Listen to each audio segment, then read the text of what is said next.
11 years old ako nung mangyari to.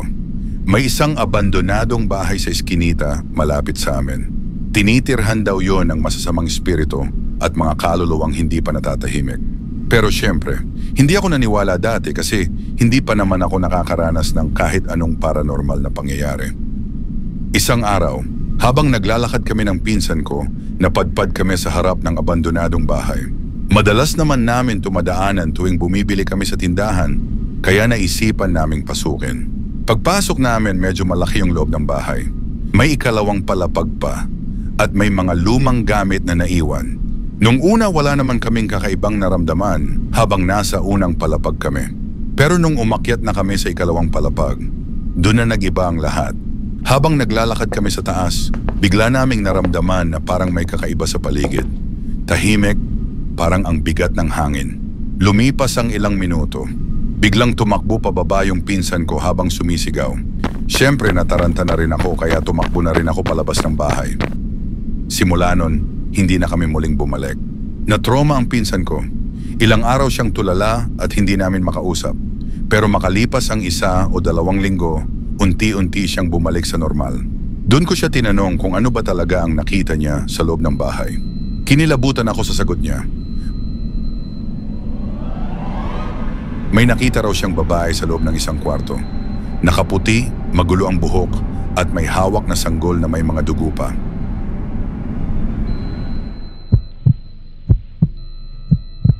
Late na ako lagi umuwi from work. Ako lang lagi naiiwan at huling umuwi.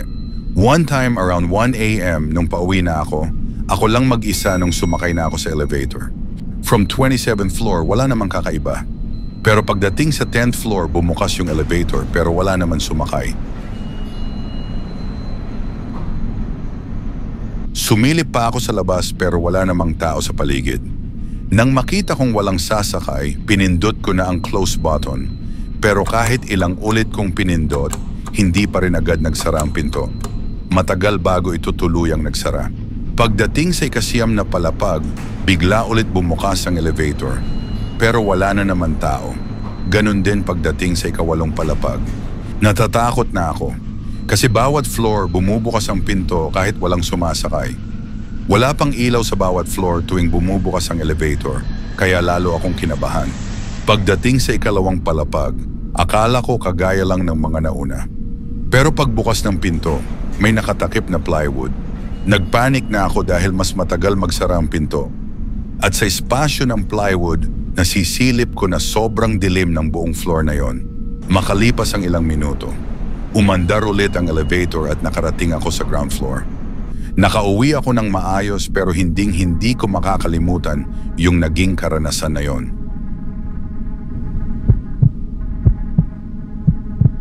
Nangyari to sa akin nung elementary pa ako. Yung computer classroom namin ay nasa ilalim lang ng classroom namin, pero may iikutan ka pa para makapunta sa hagdan. Nasa kanya-kanyang computers na kami noon. Makalipas ang ilang minuto, kinailangan naming tapusin ang mga gawain sa libro. Nagkataon naman na nakalimutan ko yung libro ko, kaya sinabi ko kay teacher na kukunin ko muna. Lumabas ako. Pagdating ko sa may hagdan, sigurado ako na nakita ko yung isang kaklase ko na pumunta sa classroom at pumasok sa loob. Sigurado ako na siya yon sa katawan, buhok at lalo na sa lakad niya. Kasi may kakaibang lakad siya dahil sa sakit niya. Medyo nagtaka ako kasi hindi ko naman naalalang may lumabas pa ng computer lab. Inisip ko na lang na baka nakalimutan din niya yung libro niya. Pagdating ko sa classroom, binuksan ko yung pinto. Patay yung ilaw. Tinawag ko siya. Akala ko baka nasa banyo siya since may sarili kaming banyo sa classroom. Pero pag-check ko, wala. Medyo nakaramdam ako ng kakaiba. Di naman takot. More on naguguluhan lang talaga. Kinuha ko yung libro ko at bumalik na sa computer lab. Pagbalik ko, dumiretso agad ako sa nakita kong classmate. Tinanong ko kung umakyat ba siya. Sabi niya, hindi ako umakyat. Bigla akong kinilabutan. Nasabi ko na may sakit siya at may kakaibang lakad. Yun pala, terminally ill na siya. Pumanaw siya makalipas ang ilang buwan. Hindi man ako naniniwala sa multo, madalas kong marinig na ang doppelganger ay senyales daw ng kamatayan ng taong nakita mo. This happened 3 years ago. We had this requirement for our intro to film course kung saan kailangan namin mag-shoot ng short film. Me and my group mates have decided na horror film yung gawin para iba yung genre namin from other groups. So in order to make the film look organic, we've all agreed na sa totoong church i-shoot ang film. Umaga pa lang, nagsimula na kaming mag-shoot para matapos agad lahat ng outdoor scenes na kailangan ng daylight. Para sa amin, parang normal lang lahat. Walang nakakakilabot na pakiramdam, walang kahit anong kakaiba na nangyayari. As in, chill lang kami. Pero nung pumatak na ang 10:00 ng gabi at kinailangan na naming mag-shoot sa loob ng church, doon na nagsimulang magbago ang lahat. Bago kami magsimula sa shooting sa loob ng simbahan, nagdasal muna kami lahat. Hindi lang dahil sa medyo nakakakaba yung eksena na gagawin namin, kundi dahil may ilang kaklase akong may third eye at may mga nararamdaman na silang kakaiba sa lugar. Wala kaming masyadong sinasabi sa isa't isa, pero ramdam namin na iba yung vibe sa loob ng simbahan. Nakapwesto kami sa aisle ng church sa pinakagitna. Nakapabilog kami at magkakahawak kamay na nagdasal that time.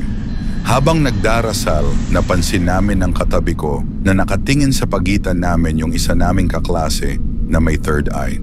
Sobrang namumutla siya at ako naman, and yung katabi ko, nararamdaman namin na parang bumibigat yung balikat namin, kaya humigpit na yung hawak niya sa kamay ko. Natatakot na kami but we chose to end the prayer calmly. Nung natapos kami mag-pray, nagpatuloy na kami sa kanya-kanya naming gawain, and doon na nagtanong yung kaklase naming may third eye sa iba pa naming mga kasama na may third eye kung nakita din ba nila yung nakita niya habang nagdadasal kami. Sumagot sila na oo, nakita rin nila.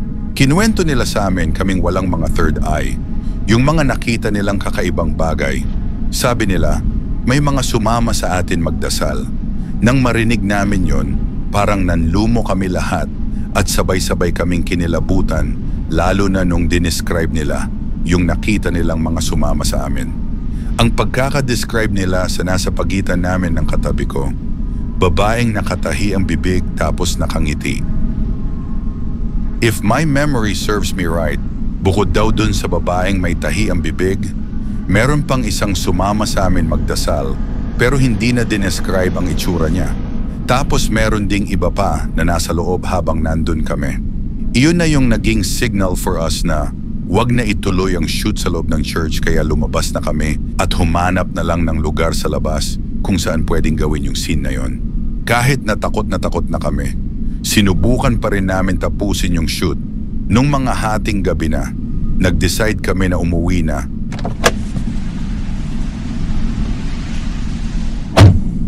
Nakasakay kaming lahat sa isang rented van and isa-isa naming hinahatid lahat ng nakasama sa shoot. Isa sa mga naunang bumaba yung isa sa mga kasama naming may third eye. Hindi nagtagal after niya makababa ng van, nag-text siya sa isa naming kasama. Sabi niya sa text na may sumama din daw sa amin pauwi at nasa loob pa ng van.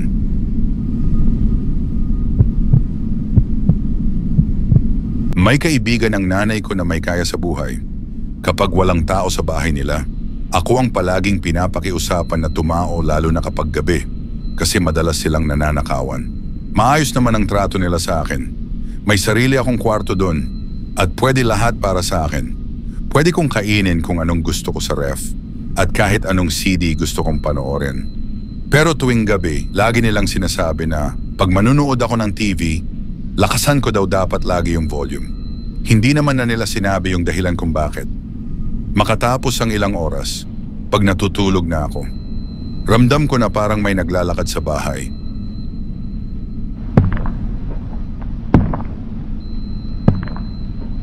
Gawa kasi sa kahoy yung dingding ng bahay kaya mararamdaman mo talaga kung may gumagalaw.